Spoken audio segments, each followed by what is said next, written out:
এই আমরা এখানে বসে আছি লিকুর জায়গাটা ধারে বাংলোর সামনে একটা বসার আছে, জায়গা আছে, সেখানে আমরা বসে আছি। যে পিছনে আমাদের বাংলোটা আছে, বাংলোর জায়গা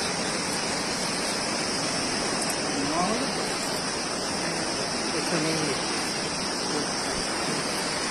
নদীটা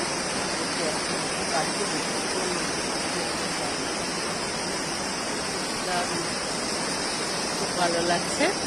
এখান থেকে দেখা যাচ্ছে চারিদিকটা। এই যে এই যে এই দেখো,